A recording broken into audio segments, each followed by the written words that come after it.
All right, we're on to example number 3. And example number 3 is this one right here. A 0.250 kilogram puck is sliding along the ice. It starts with a speed of 8.0 meters per second, but eventually comes to rest over a distance of 50 meters.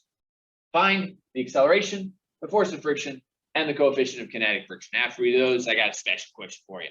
Now, I know you got a question for me because I know what you're thinking. You're thinking, Mr. Bauer, why are you dressed like a chocolate chip cookie? I got an answer for you. Why not? I like chocolate chip cookies. You got a problem with that? I didn't think so. All right. So here we go. First question is asking us to find the acceleration. I want you to think about the information that we have and the information that's being asked of us. All right. The information that we have, we've got the mass of the puck, but then it says it starts with a speed of 8 meters a second. So we've got a speed, comes to rest. So we've got a final speed there. We've got a distance of 50 meters. And then it's asking us about acceleration. Do you see anything about force there? Neither do I. Now, don't look at this because we're not there yet. What I see is speeds and distance and acceleration. What does that remind you of? That's right, kinematics. That should remind you of kinematics. So the beginning of this question is actually not going to be forces and Newton's laws. It's going to be kinematics. You want to be able to look at the data given to you and the question being asked and say, well, how does this connect with the question being asked? Well, in this case, the data being given to me is not forces. And it's not asking for a force. So I'm not going to do anything with Newton's laws here. I'm going to use kinematics. All right. So step 1, kinematics. Here we go. So kinematics, we write down initial position, final position, initial velocity, final velocity, acceleration and time. And we look at what we've got here.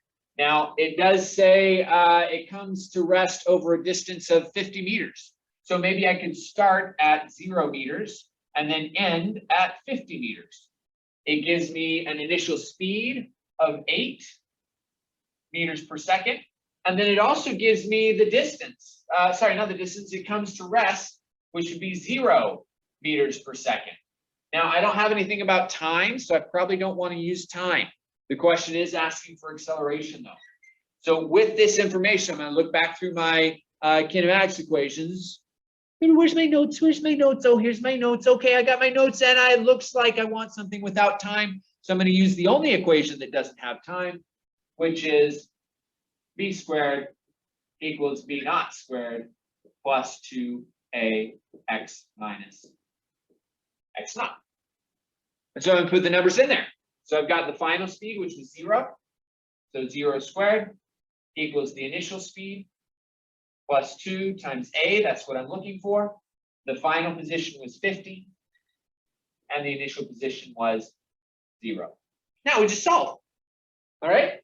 So we got 0 equals 64 plus 2 times a. 50 minus 0 is 50 there. I'm going to subtract the 64. So negative 64 equals 2a 50. I'm going to divide by the 2. And then I'm going to divide by the 50. And when I do that, I should get negative 0.64 equals the acceleration. And of course, the units are meters per second squared. Everything I put into that was in SI units. Meters, seconds, meters per second, all SI units. So therefore, whatever comes out is going to still be in SI units.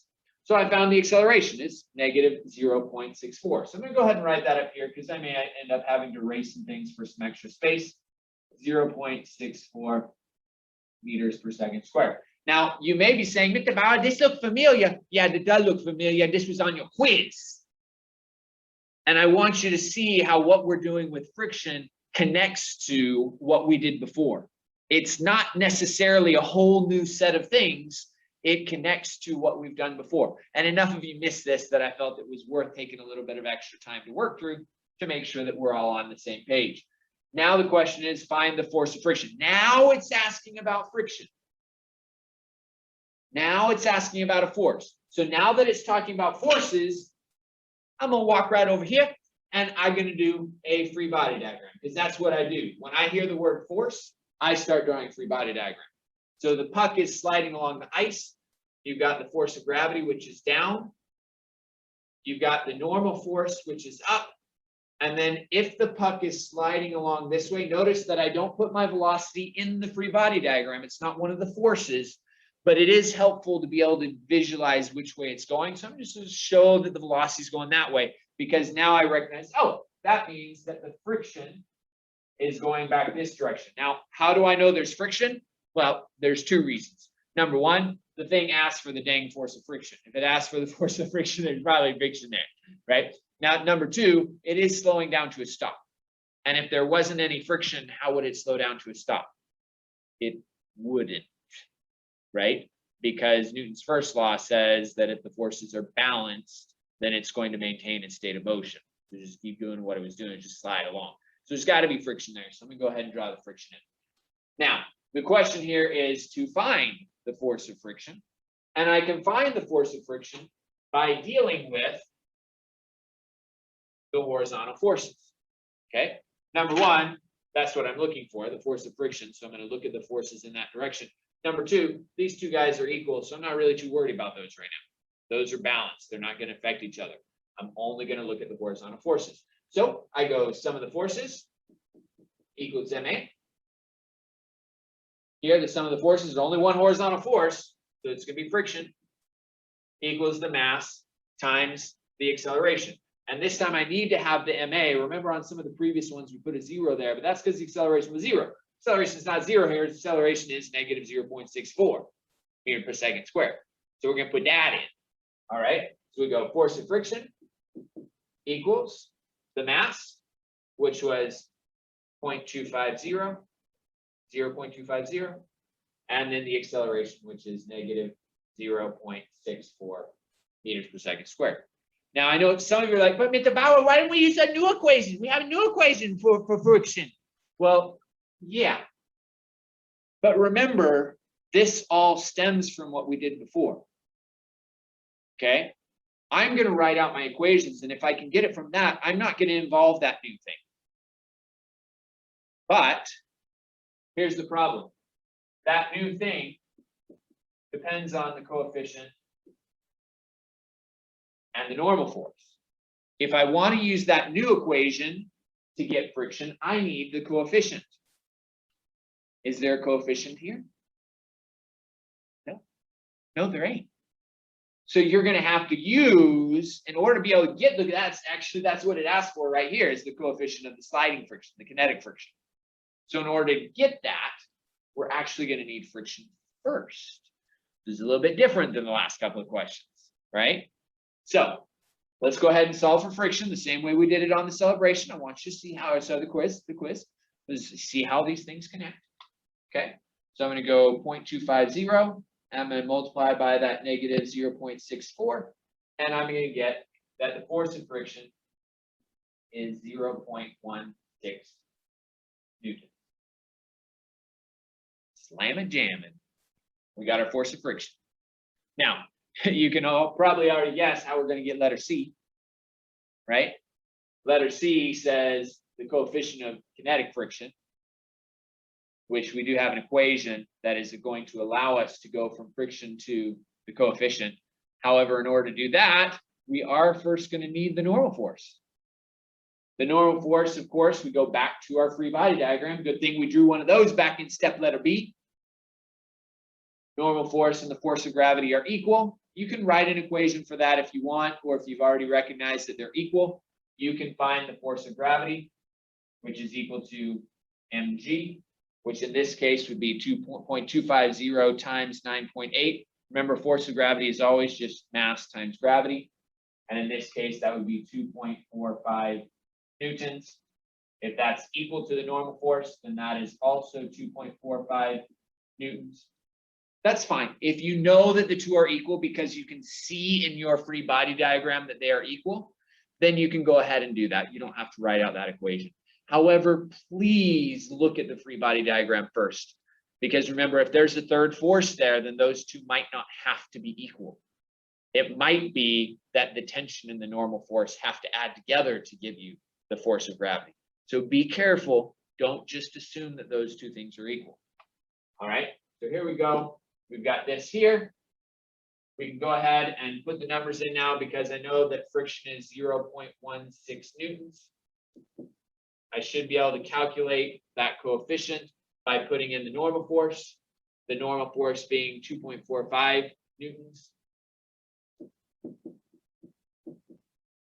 And so I put those in, and I should be able to take that 0.16 and divide by the 2.45, and I get, in this case, that the kinetic coefficient of friction, I'm going to put a little k there to remind myself that that was when it was sliding along the ice. So the kinetic coefficient would be 0.065. Somebody asked about this in class. Well, what's the units of the coefficient of friction? True enough, I should have mentioned that in class. There are no units, right? There can't be, because the force of friction is a force in newtons. The normal force is a force in newtons. So I can't multiply it by any other units. In order to multiply this by newtons and end up with newtons still, this can't have any units. If it's meters or seconds, then I'm going to have meter newtons or second newtons, which I have no idea what any of that stuff is. We'll look at that later, maybe. For now, coefficient doesn't have any units. And you'll see that. You saw that in the previous questions that I didn't put any units on there. Okay. All right. Last question here on this example. What would happen? What would happen if I took another puck, a second hockey puck, and I placed it right on top of that one and then did the same thing? Okay. So I gave it the same initial speed, but there's a second puck on top of it now. Would that change anything? If I gave it the same initial speed, would that change the distance over which it comes to rest? Would that change the acceleration? Would that change the force of friction? Let's specifically look at the force. Okay. Let's specifically look at the force, because that can lead us to answer those other questions. How would the force of friction change if I now had a second puck on top? Well, if we treat it as a system, right? So this now represents two pucks instead of one puck. The force of gravity is now not going to be 0.25, it's going to be 0.5, because it's two pucks together times 9.8. That means this isn't going to be 2.445 anymore. It's going to be 0.5 times 9.8, which is 4.9. That means the normal force is now 4.9 newtons. Do you see where this is headed? If the normal force is 4.9, that's going to come into our friction over here. Instead of being 2.45, it's now going to be 4.9. Okay. Is that going to affect the force of friction? The coefficient doesn't change, right? The coefficient is because of those two surfaces. The puck and the ice haven't changed. The type of surface that's rubbing there, no change there. So the coefficient will be the same. So we get to use the same coefficient that we used before, and we're going to plug that right into the coefficient this time. Okay, that coefficient, remember the coefficient deals with the specific types of surfaces. And so the type of surface with one puck or with two pucks, that hasn't changed. The mass, overall mass of the system has. That's why the normal force changed. But now I can take that 4.9 and I can multiply it by 0.065, and I will get a new force of friction, which is 0.319.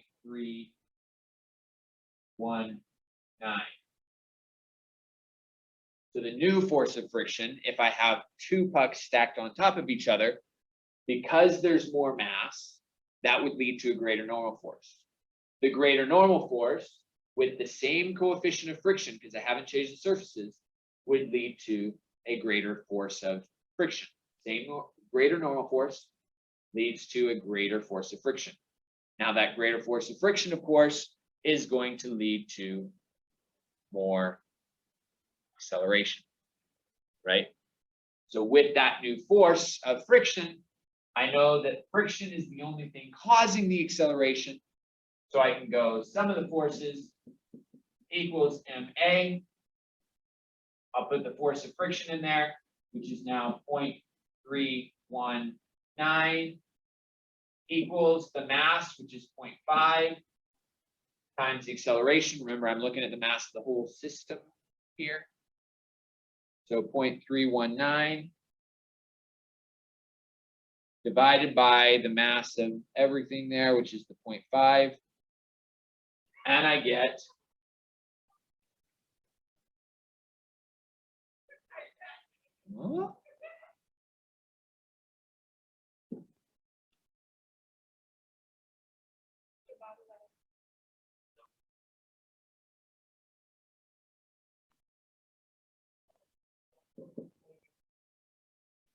I just got that the acceleration is still that 0.64. What's going on? What's going on there? Is that crazy or what? Well, remember that it's going to have that extra speed, right? It's still going to be going at 8 meters a second, but there's more mass. Remember, F equals ma. More mass means that it's going to be harder for it to accelerate, right? You're going to need more friction in order to get the same acceleration that you had before. So even though the mass is increasing, the friction is also increasing. Both of those things increase, which results in exactly the same acceleration. The acceleration would not change if you stacked a second thing on there. Now, of course, the force of friction, yes, it would. But the acceleration does not change. All right? Friction is higher, but it can't do as much because the mass is bigger now. So it has less of an effect. Awesome. That's example number 3. Come follow me along. We'll do example number 4.